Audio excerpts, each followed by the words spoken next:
be many things, and there may be many things that we can help out with. And so we recommend engaging us at an early stage, thinking of us as a partner of your architect, and that we can help them to do the research so they can focus on the design component, and we can kind of act as a research aid for them, spending time at the city and dealing with the bureaucracy while they get to focus on what they're great at, which is making great designs and visionary designs into reality.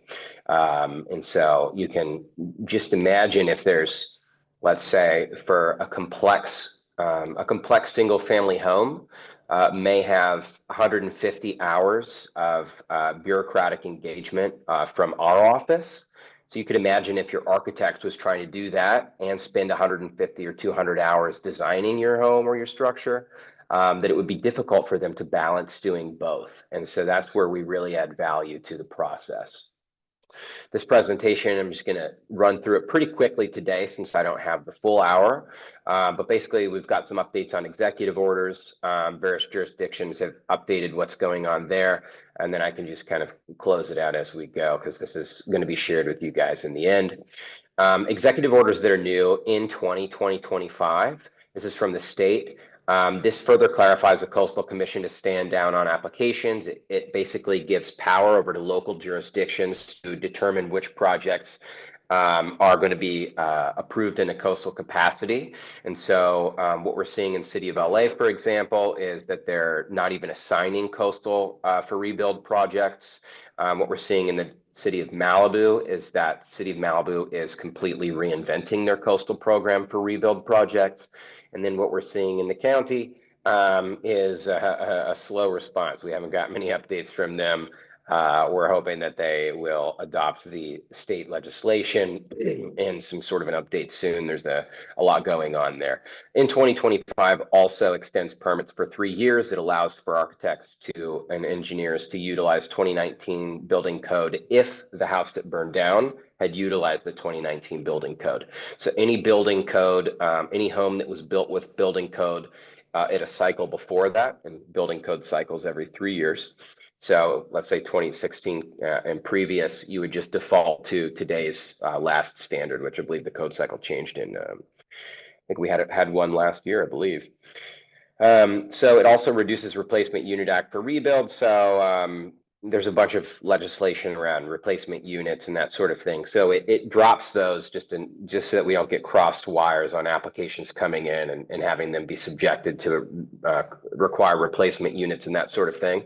However, if you did have renters in a property, those renters do get the first right of refusal on a rebuild of a rent protected, very low income unit or structure. So if you had somebody renting and it was an RSO property, they will get first right of refusal when the new construction finishes. That means that they have the first option basically to either move in or say that they're not interested. And then some other interesting things related to ADUs and their development ability within the coastal communities, and just some further clarification around that. Related to like proximity to canyon bluffs, proximity to coastal bluffs. And so you can check out at the end of this, I'll post some of our newsletters, which has access to some of those guides. And we are also about to launch a fire rebuild webpage, which is pretty comprehensive and has some great information, summaries, and tools for you guys to use when doing the fire rebuild information research.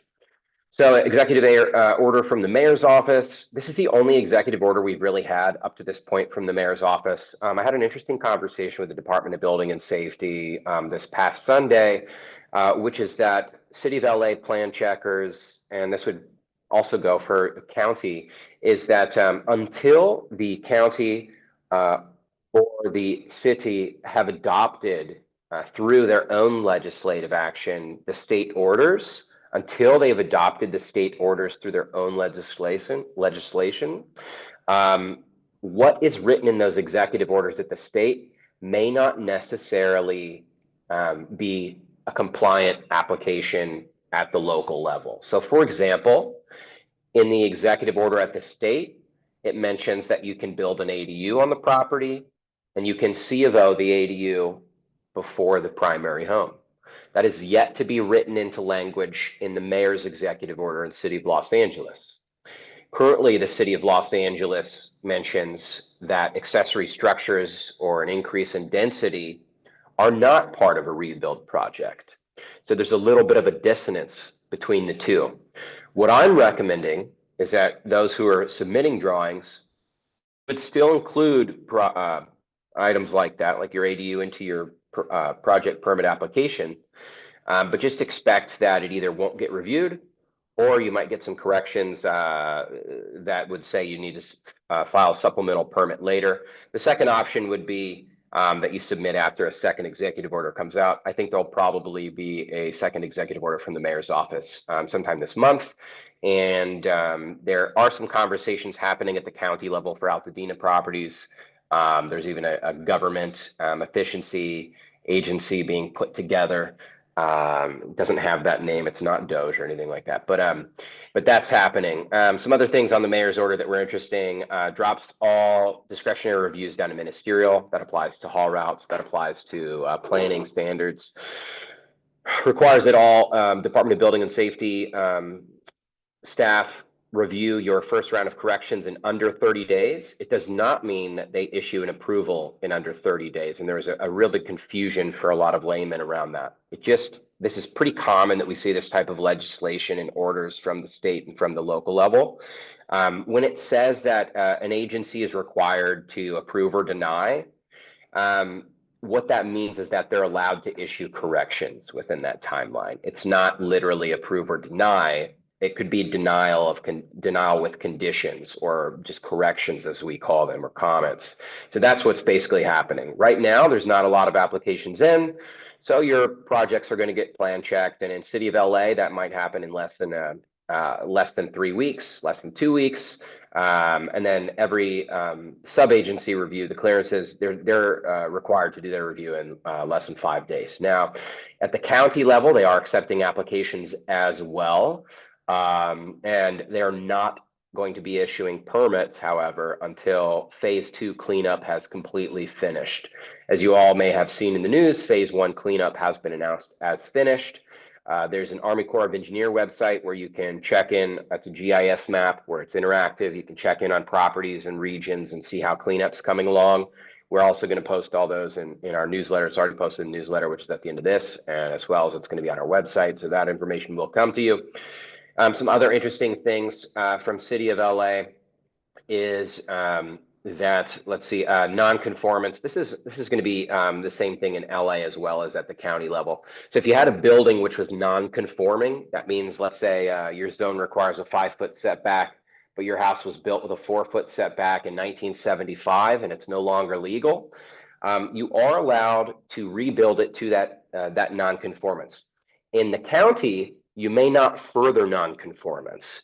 In City of LA, currently as the standards are written, you may add your addition to meet that non-conformance. I had a conversation on Sunday with Department of Building Safety about that.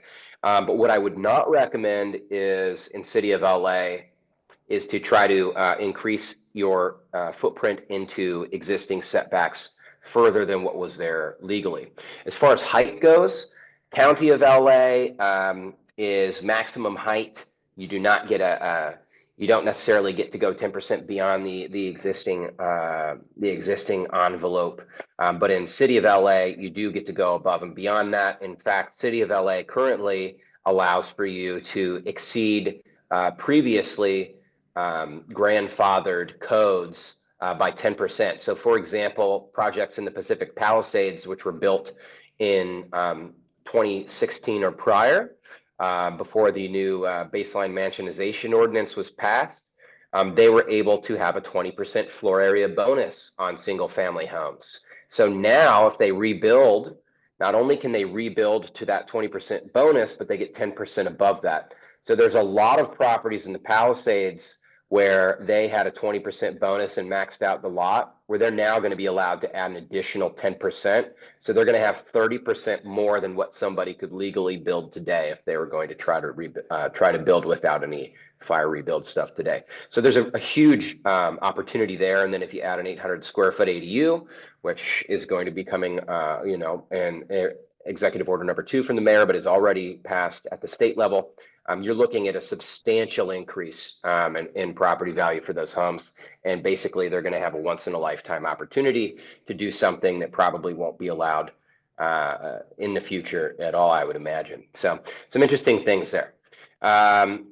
Let's take a look. I'll run this through and wrap it up. Eaton Fires, LA County. Here's kind of a recap of what I just discussed with you guys. So these volume rebuilds, you can change the floor plan, you can change the exterior, the facade. Nonconformance is going to be allowed, and then breaking down some of these timelines. Another thing I would just mention real quick in regards to LA County is that if you had a property, because we've heard this very commonly, that there's a lot of properties, and we're actually doing an analysis on a property which doesn't have a great available record inventory. So the house was so old, there's no permits on file, there's no archival blueprints on file. So the question is, how do you prove to the county how big your house was? What I would recommend is get a survey done of the footprint that was there. So a survey done today, which shows the footprint of all those structures, and then pull assessor's records, which you can do for free, to verify what the maximum floor area was on the parcel, and then you can combine those two. There's going to be a little bit of discretion around items that are non-permitted. I would say don't bet on it, but you may be able to get sort of a humane approach from some planners in these first month or two to help you out. I would not wait very long to get those that sympathy card played, and I'm going to get to that pretty soon. So, accepting applications, City of LA, you can submit online or in person at the West LA Center. Palisades Fire, City of Malibu. Malibu is doing a lot of revisions to their code. Do not submit to Malibu right now. Wait until they have revised their code. They're going to be codifying with the city council, hopefully before the end of the month, possibly April. I'll check in on the 10th and see how that's going. But for now, just wait for those code changes to happen. You can gather your records at the moment, but don't wait too long. And then here's some free information. This will be shared with you guys on how you can obtain records yourself if you'd like to. We're also going to have a tool on our website, which allows you to send, and it's an automated, it populates an email for you to send to the records office to get your records for free. And those of you, here's some more information. This is also on our Instagram, by the way. It's whitestone.dci. For those of you who don't want to take a stab at getting or procuring records, we are offering a half-off package. Takes us about a full business week, so 7 business days. It's about a week and a half normal time to put these together. And we're offering half off for the record sweep service. And then First American Title with Grant Alley has offered us a $400 certificate of guarantee and plotted easements map, so we can also put in any easements that are on there, and we'll basically catalog all the available records for you, put it in a hyperlink and Dropbox saved Excel sheet, which is very organized. And you can use this to hand off to the city, your architect, or an insurance adjuster. So you can reach out to us at firerelief@wsdci.com if you're interested in that package. I'll share that in the chat afterward. And then finally, I'll just go into my timeline philosophies. So there's basically 2 things happening right now, which is people are waiting to see how things land. They want to know, if I submit today, I don't know what the rules are. Maybe more rules will come out, more exceptions will come out later on. And other people are saying, I want to get in right now so that I can take advantage of no lines and get this thing permitted and approved. What I would say is that if you're in the camp of the early adopters, if you submit right now, one thing is going to happen is that the city staff, they don't really know. It's a gray area, which means if you're charismatic and you can talk to them correctly and you can sell your case, you might be able to squeeze in some stuff that's not going to be allowed later, because later there's going to be very black and white rules as to how these applications should be done. I'm curious to meet the guy. I'm sure there was somebody in that very first week who took advantage of the chaos and probably got something ridiculous permitted. That being said, they do have a 30-day period where they are allowed to review. So if you submit something that's totally contentious, they have 30 days basically to talk about it before they have to issue corrections. That's one way they can slow walk any really outrageous requests. But if you do wait, you will have more exemptions and exceptions that are clarified in the code. So it's just two philosophies. Both are correct. There's no wrong answer. You can submit now and you have less of a line and you can take advantage of gray areas. Or if you want more exemptions and exceptions, you can wait and there'll be more rules, and you'll be stuck in line with everybody else later. So that's what I would just say on that. And then here's some timelines, and then here's the one-stop centers that have been opened. We'll share this with you. I'm now going to hand it off to Christopher Haas, who is a fantastic award-winning architect. He's worked throughout Southern California, as well as actually Northern California too. He's got some great stuff and great ideas. And so, Chris, I'm going to stop sharing and I'll hand off to you to do the screen share and take it away.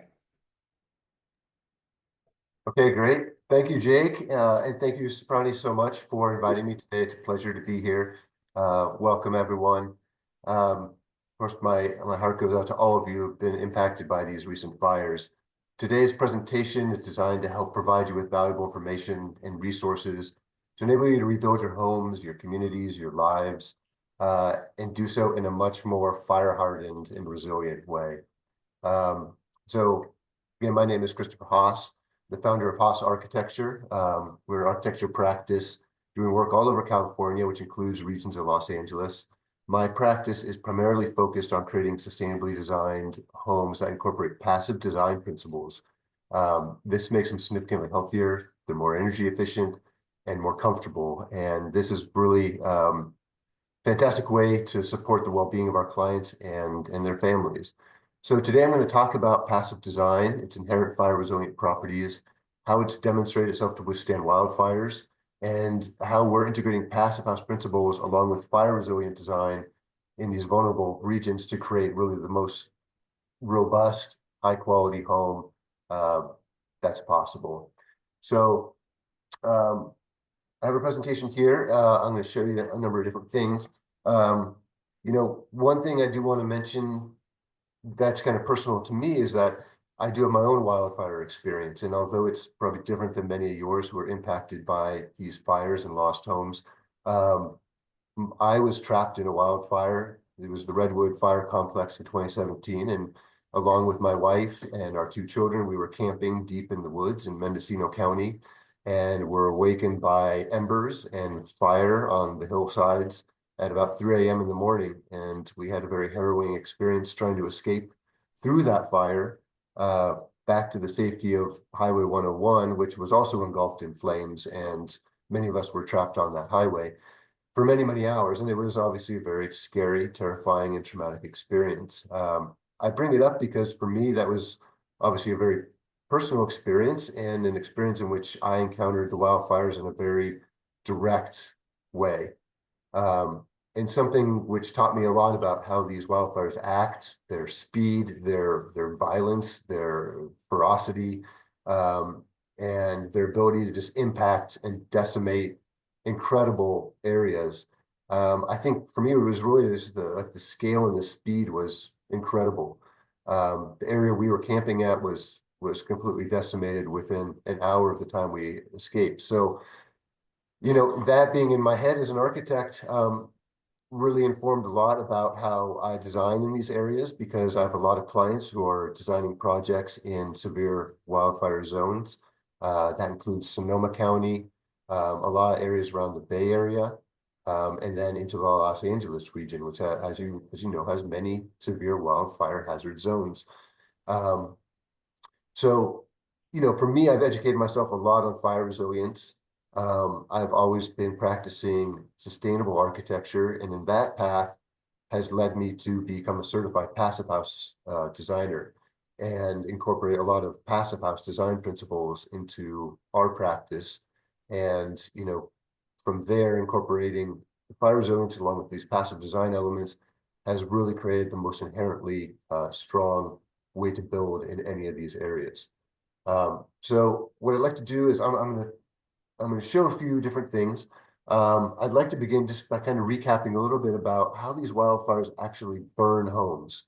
And this just will give us a little bit of a better framework, like we're demonstrating how passive design impedes these fires from burning homes down. Hey, So Chris, just want to check. I don't know if you're sharing the screen right now. I'm not sharing the screen. All right. I'm about to Okay. share my screen. So here we go. Okay. So let me share my screen. I'm going to show you a handout to start. Here we go. And let me know.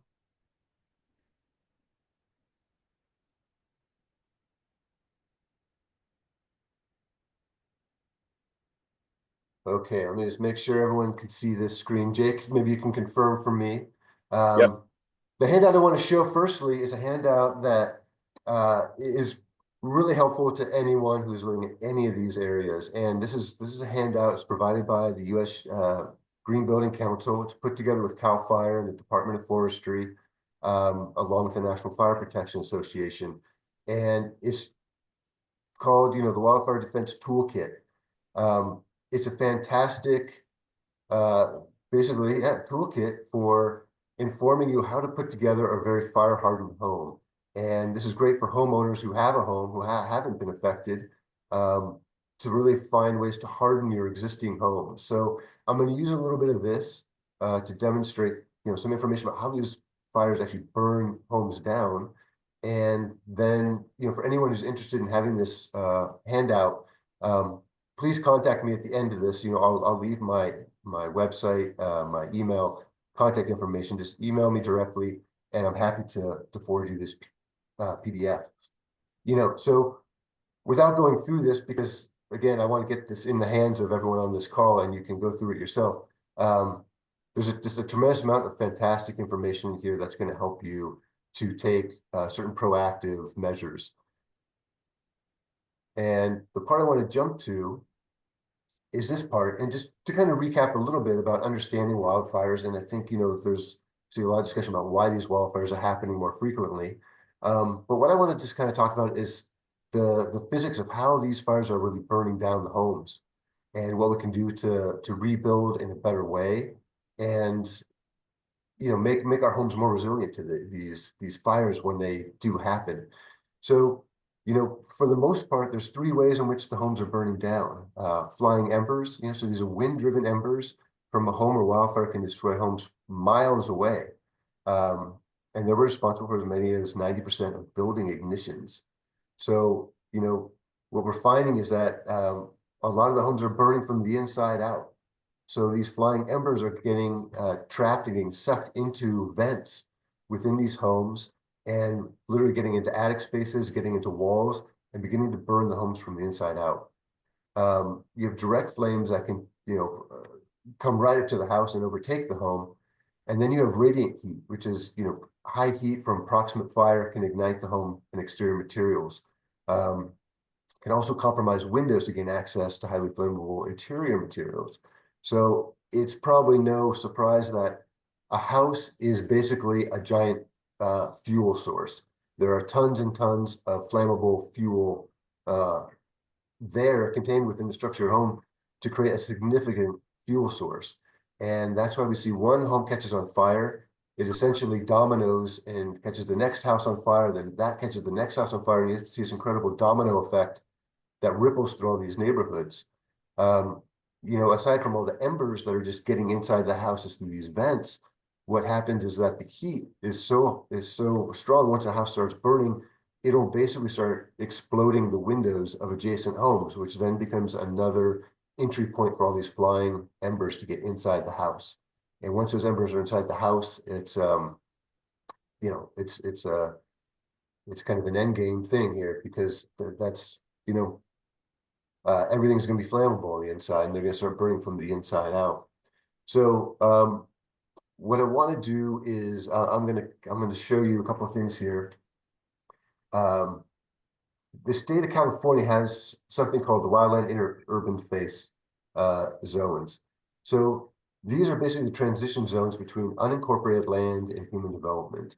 They're not necessarily designated as potential wildfire severity, but more these vulnerable zones in between native lands, wild land, and urban encroachment, essentially. State of California, CAL FIRE has fire hazard severity zones, and anything that is kind of maintained by the state is in the state database. And then within certain jurisdictions like LA County, they have, in addition to CAL FIRE's map, they'll have their own fire hazard severity zones. So within these zones, architects and builders are beholden to certain code regulations in the California Building Code, and that's Chapter 7A. And that, basically outlines certain levels of fire resilience that we need to incorporate and build into those homes being built in those areas. So this is kind of just important information just to give you kind of an overview of, the context within which we're building homes. I'm going to flip now to a quick video. This is a video that was recently put out. It's from January 27th, and it's from the CBS Evening News, and it's called "What's Passive House Design? Here's what LA can learn from Colorado's worst fire as it looks to rebuild." So I'm going to show this video. There's been a lot of discussion in the passive house design world in the recent years about what's happening in a lot of areas that are affected by wildfires. This is happening in Colorado. This is happening in California. It's happened in Canada. Everyone is looking ways to build more fire resilient homes. What we're beginning to find is that passive house, which I'll explain in more detail here in a moment, is really becoming a pathway towards building the most resilient homes possible. So I'm going to flip to this video, and let's hope this pulls up properly. And let's try to kick this off and see if this will work here. Californians think about rebuilding, a picture of survival is starting to emerge.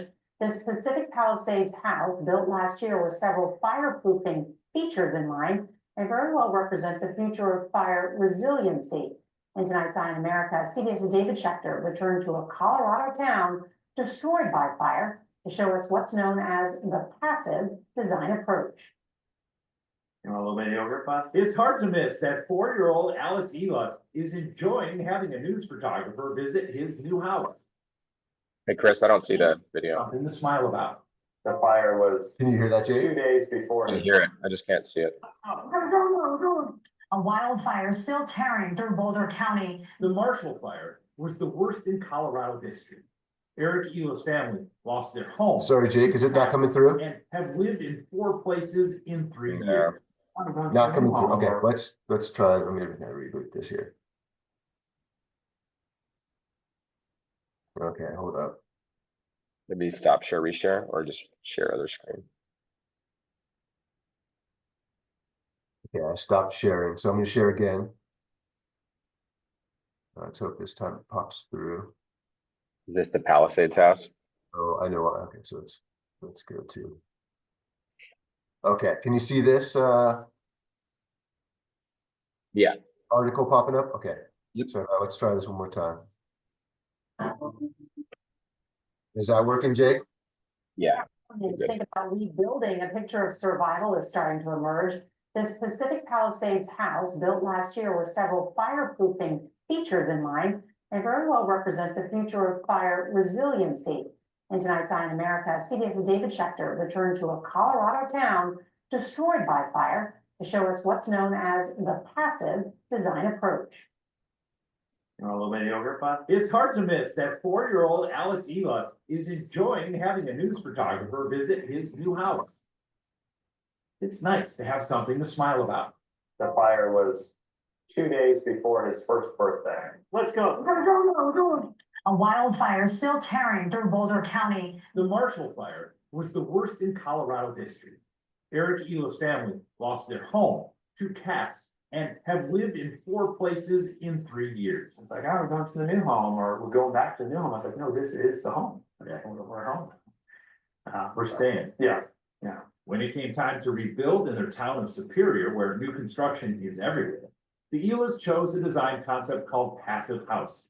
It behaves different in a fire than a traditional house, where embers get sucked inside through roof vents. It's one of the reasons why we've seen homes in Los Angeles burning from the inside out, something the passive home seeks to prevent. There's very few places for an ember to get caught. Johnny Rizvani, who supplies materials for passive homes, is telling us, compared to the roof vents on most houses, this house has just a single air intake, and inside a powerful filtration system that controls the flow of air, keeping the embers out. As opposed to most homes, you've got a lot of different vents for a lot of different purposes. And This has one. this has one intake. And in an extreme weather situation, what you would do if you had to evacuate is you would close off that intake. This home in Los Angeles, the only one still standing in its neighborhood, followed similar building principles. But the challenge for some homeowners is the cost. It can be up to 7% more to build a home like this. And that might be one reason why just 6 of the 300 homes that have been rebuilt in this town are passive. But there is another way that the state of Colorado is dealing with this on a much larger scale, and that's a new state law. Right away, I was shocked that we don't require building standards. Lisa Cutter is a Democratic state senator. Why was that surprising to you? If your house isn't well protected and you don't do everything you can and mitigate for fire around the property, et cetera, then you're putting your neighbor's house at risk. In Colorado, more than 1 million structures are built in places that meet or mix with natural areas where there's a threat of wildfire. Across the US, it's 48 million homes, or a third of all housing. Cutter pushed for the creation of Colorado's Wildfire Resiliency Code Board. It will identify areas with the highest wildfire threats and for the first time enforce mandatory wildfire construction codes. People should be building in a way that's appropriate for the environment they live in. When you think about climate change, do you feel like you need to be prepared for things that are worse than you ever thought they were going to be? I mean, we've experienced something that I never thought you'd experience, and I'm ready for it to happen again. Across the West, the time has come for some people to rethink how they live with fire and how they rebuild from it. For Eye in America, David Schechter, Superior, Colorado. Welcome back to American Decides. President Trump talked about his administration's record on immigration last All right, night during let me get rid of that. Congress, and he said, Yep. All right, so do this. I'm going to flip to. Can you see now my presentation, Jake? Right now, no screen is being shared. Okay, let's do this the hard way again. Okay.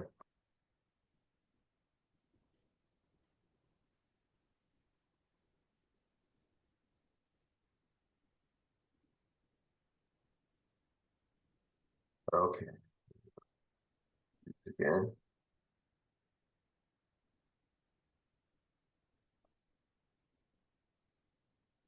Okay. How about now? Gotcha. Okay. Perfect. Okay. Just see if I can make this a little bigger. Okay, so what is exactly passive design? So passive design actually has its origins in Germany, and it really began as an architectural design methodology to reduce building energy usage and the energy footprint to as minimal energy use as possible. So it really follows 5 kind of principles to accomplish that. The first one begins with solar orientation. So really, a careful consideration of the solar orientation and window placement in the homes. And the idea is to collect kind of free energy from the sun in the cold winter months by warming the home with properly placed windows, and then to mitigate any solar heat gain in the hot summer months, again, by having very carefully placed windows or particular awnings or coverings or shading in such a way that you're not getting unwanted heat that then you have to use energy to cool your home. comfortable. So that's kind of the first principle. The second is what we is kind of high insulation, and that's creating a very well insulated building envelope. Again, the idea is really to maintain temperature on the inside of the house with as much or as little energy usage as possible. Another component to this building envelope kind of methodology and detailing is what we call thermal bridge-free design. So thermal bridging is when an element on one side is getting hot or cold, and it transfers that heat to the other side of the element. So if you imagine your home is built in plywood and wood studs, when that exterior gets cold, that cold will make its way through the plywood, it'll make its way through the wood stud into the interior side of your house, and vice versa. When it's hot, the same thing will happen. So on the one hand, we're trying to mitigate heat gain and loss by creating a really high performance building envelope. The other part of that is that we're trying to keep the building envelope dry. So when you have heat moving through a wall assembly or through a roof assembly, you also have the risk of creating condensation. As temperatures rise and fall, it changes the relative humidity, and that can grab essentially humidity out of the air and create condensation. So that's how mold, mildew, and dry rot are created inside your wall cavities and create, obviously very unhealthy homes to live in. And there's a lot of research now about unhealthy homes and sick home syndrome, which people essentially are living in homes that contain all these biogens and basically allergens, molds that are really affecting their health. So the idea is to create a very dry building envelope. In addition to that, we're always using high performance windows. These are either dual pane or sometimes triple pane glazed. Those are being used, predominantly in very cold areas. And then, using high performance glass that has solar heat gain coefficients, which is reflecting certain types of energy from the sun back out of the house, so you don't get certain kinds of heat gains, and also using certain low E coatings on the glass, which actually will trap the heat inside your house so it doesn't escape in the cooler months. So, it's that's a whole part of this kind of building envelope system, as well as using glass that doesn't have this thermal transfer in its frame. So, if you have an aluminum frame that's getting cold, well, that cold from the outside is moving to the inside. When it gets hot, it's shifting temperature back and forth through the actual glass frame. And that's often why you end up with condensation on your window frames. If you live in certain parts of the country, you kind of understand what that means. The other part of this is creating a really airtight, well-sealed, draft-free air enclosure. So we're using certain membranes on the homes.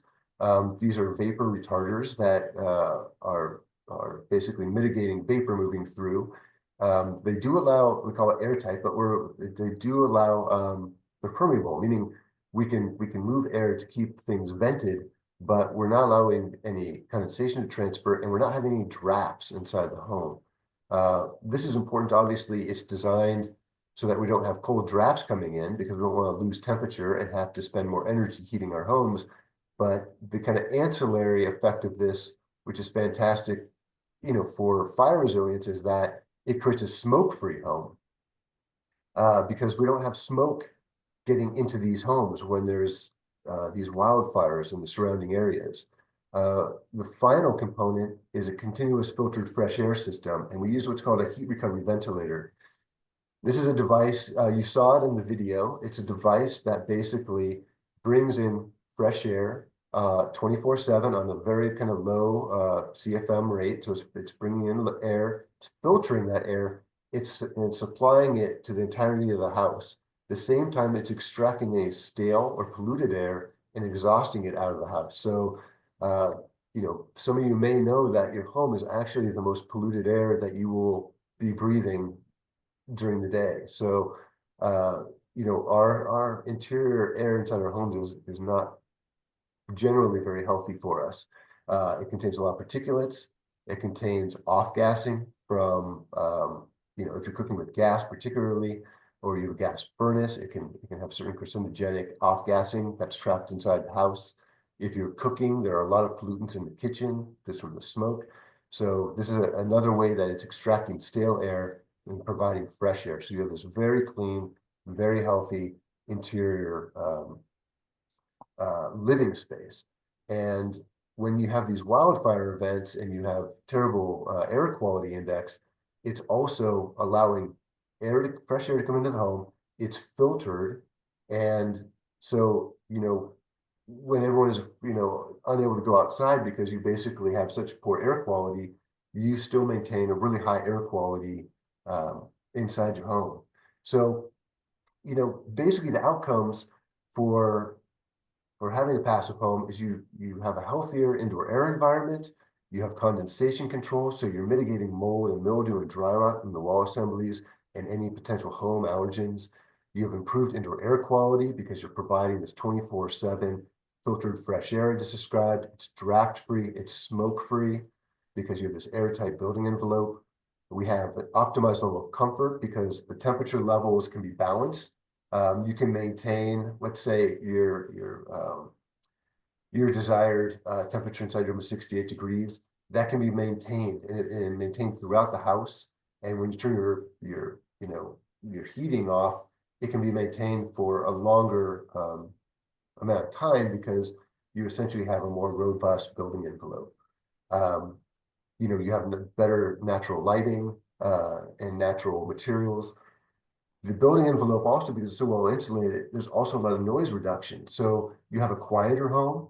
And what happens on the inside of the home is that that kind of robust insulated wall actually dampens indoor noise. So kind of children's playing or noise happening in one part of the house is actually dampened, and you end up with a really quiet, tranquil living space. And then, like I said, the root of this is really an energy efficiency. So you have this very small energy footprint. So what we're doing is taking, the essentials of passive house design, and we're combining that with fire resilient design.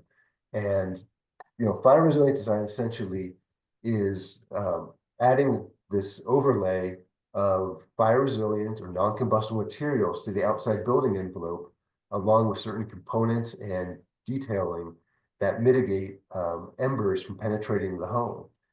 In addition to that, we're using defensible space, which is, the first zone around your house needs to be a protected non-combustible space. So combining those elements, we essentially end up with the best homes possible. We have a fire resilient home, it's smoke resistant, it has fresh indoor air quality during these wildfire events. And then, as I mentioned, it just encompasses all this energy efficiency, comfort, a healthy indoor air environment. It's not as noisy, and you have far less environmental impact. So, what does integrating a passive house, these passive house principles and fire resilient design look like? So we've done a number of homes integrating the two in California, and we just had one in Idaho. I'm going to show the one in Idaho first. This is a home for a family. It's on the edge of Boise. It's an urban interface, so it's where the town of Boise meets the rolling foothills of Idaho. It's a beautiful area. This home is up on a crest line. It overlooks the city of Boise in one direction, and these beautiful rolling foothills to the back. This is in a severe wildfire zone. This is for a family, young family. They have 3 young children. And I should mention one of the young daughter is asthmatic. And that was a big reason why we kind of went down this path of passive house, because we could provide a really clean indoor air environment free of allergens and dust particulates. The home itself has actually generated a lot of interest. It's been published now by multiple magazines, and just recently in December it was actually on the cover of Hauser magazine. This is a prominent German magazine, and they featured the project and spoke a lot about the increased threats of wildfires in Idaho and in California and all these different areas, and how passive houses is really demonstrating a resilience towards building and constructing homes in these areas. Ironically, the German writer was really intrigued by the house and drew a lot of parallels between homes in Hollywood. And he titled the article Hollywood Trifft Idaho, which translates to Hollywood meets Idaho. So there's some kind of an irony in there in that, you know, in his article, he talks a lot about the kind of California lifestyle, this kind of indoor, outdoor, you know, living lifestyle, because in California, we're really, you know, it's a special place in that we have this incredible ability to have this kind of indoor, outdoor living. We have wonderful climate, and we celebrate that, you know, in the way we build and the way we kind of live and the movement to indoor and outdoor space. So it's something that can, you know, still happen. And we just need to be really kind of cautious how we build so that we can do that in a safe way, in a way that we protect ourselves and our communities and our families that are living in these homes. So, you know, you can see this is a very dry hill, very susceptible to wildfire. And, you know, we have a number of different things happening in the house that make it resilient. You see wood on the house and you know, it was like, well, that's, you know, wood burns, right? But wood, it can be fire treated, and wood can be UL listed. So there are woods that we can use that are treated in certain ways that they can become UL listed. They can become listed and tested by CAL FIRE, actually, to be allowed to be used as fire resilient materials in these zones. And they basically don't burn, or they have a much harder way to ignite when they encounter fire. So that's the kind of wood we're using on these projects. In addition, here you can see we're using a thick 1-inch Portland cement, which is non-combustible. We're sitting up on a kind of a concrete base, which kind of helps us for anything that kind of blows up against the side of the house.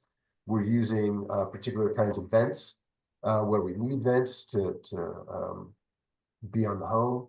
These are protected with intermittent paint, which basically when it gets to a certain heat, the paint expands and it closes the vent so that we don't have any fire embers coming into the home. This home is fully sprinklered, and all the glazing is tempered. What's important about the glazing, you know, in these homes and the tempering of the glass is that tempered glass has a higher fire resilience than does untempered glass. So when the heat is hitting the glass, it takes a much higher temperature of that heat before the glass fails. So having these tempered, you know, glass on the entirety of the building envelope really helps protect the glass. This is a fully electric house. We're kind of pushing clients to move towards fully electric for a number of reasons. This is healthier for everyone living in the home. It's getting us off fossil fuel dependency. And what we're seeing in some of these regions is that homes that are dependent on gas, and in particular some of the more rural regions where they're on huge propane tanks, those become literal bombs. You know, they literally explode next to the side of the homes, you know, blowing up the side of the house. And then we also have gas, which is another combustible fuel source for any of these fires. So we're promoting fully electric homes in any of these types of projects. There's just a few more images of the house, and here's, you know, the family that lives in it. This is their daughter, B, and you know, as I mentioned, they end up with a far healthier home to live in by following this path. And we've been invited to present from the AIA invited us to present this project at their annual AIA Zero Net Carbon Design Conference. That was this past fall. We got to present this project. And then it's been published in a handful of different magazines. We're working in LA. This is a project that Jake and I have worked together on. This is in Laurel Canyon. Again, severe wildfire hazard zone. You know, many of these canyons, as you know, are really susceptible and prone to wildfires. So in this case, you know, we have a full concrete structure. The house is designed so we have a concrete floor slabs. It's built up on kind of a concrete pedestal. And again, all the wood is fire treated, metal fascia. Anything that's near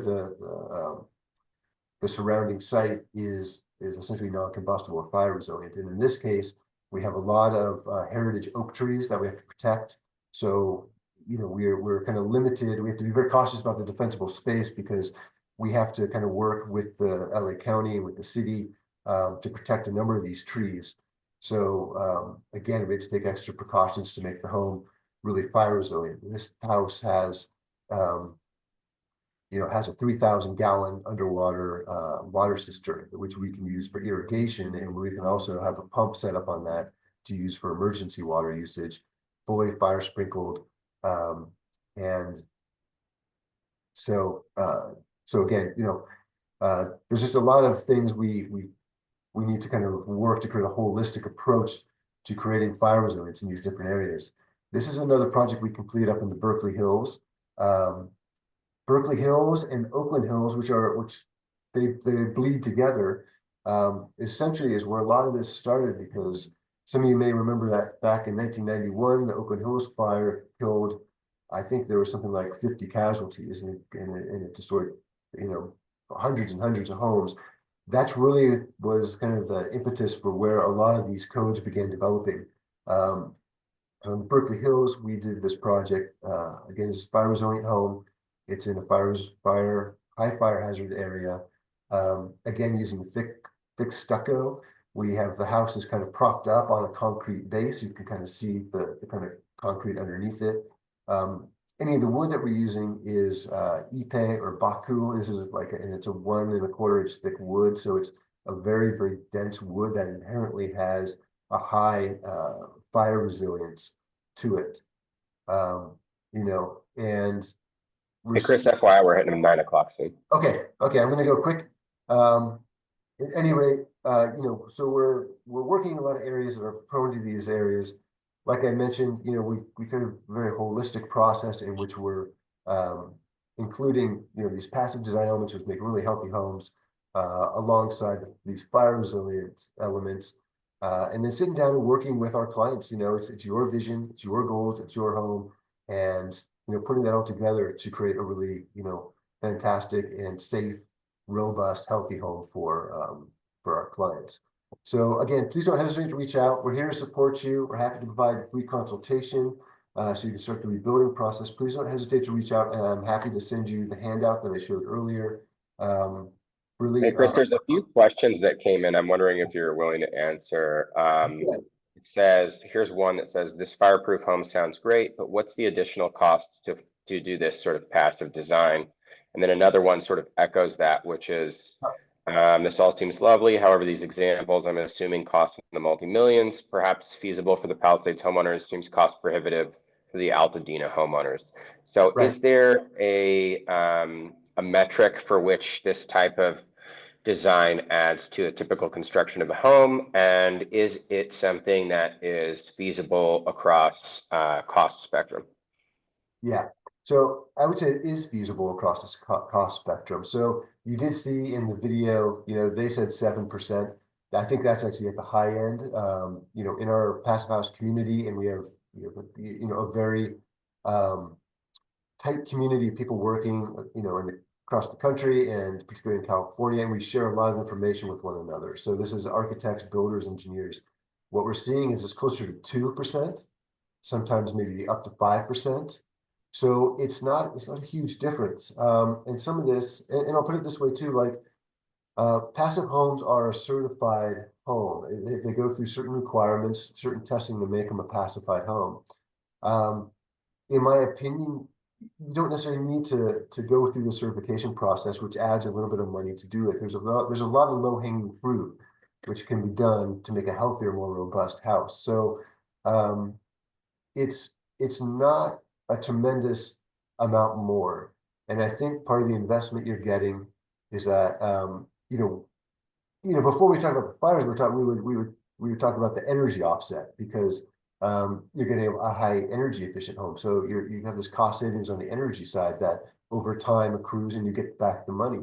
But I think on the fire side, you're getting peace of mind, you're getting a more resilient home, and you're also, I can't go into the complexities of fire insurance because that's not my wheelhouse, but I know that in the struggle for fire insurance, these types of homes are they're getting looked at more closely by insurers as more viable, or reducing insurance, so So yeah, it's obviously the first question that comes up. It is not without a reach for people to do it. You don't have to be wealthy to do this. It can be done at any scale. Lots of ADUs are being done passively. So it can be done at multiple scales, and it is definitely within reach of everyone. Here's another question pairing that came up, which is number one, can a Cape Cod style be built as a passive home? And then number two, can you stay in a passive home during a power failure if it's airtight? So to the first question, a cottage style home, yes. There are certain levels of kind of like detailing that we would try to do to give you that aesthetic, but without some of the things that generate that aesthetic to begin with. So, you know, some of the kind of eaves and vents, you know, there would be particular kinds of special detailing around like, you know, big kind of overhangs over front doors that we would do to kind of like thermally break some of the structure from other parts. But it is doable. I'm sorry, if you could repeat the second question, Jake. Can you stay in a passive home during a power failure? So basically, does the passive design function without electricity, or is it dependent on that? So if you were purely interested in staying in a home when the electricity has gone out and it has to do with your comfort level and temperature, yes, the homes maintain temperature for a long duration of time, and that can, you know, it could be 24 to 48 hours before the temperature is dropped a few degrees inside your home. So that's why in many of these regions where they're building these homes, you have winters. You know, that's something you don't have in the LA region or in a lot of the California regions we're building. But in Idaho, for example, they get a real winter. It snows, right? So if the temperature, or I'm sorry, the electricity goes out and they lose their heat source, they can still go for a day or two without losing much temperature in their house. And that's one of the big benefits of passive house design. The other part of that is that, you know, we're trying to move a lot of people to electric, you know, power for their homes, which means solar.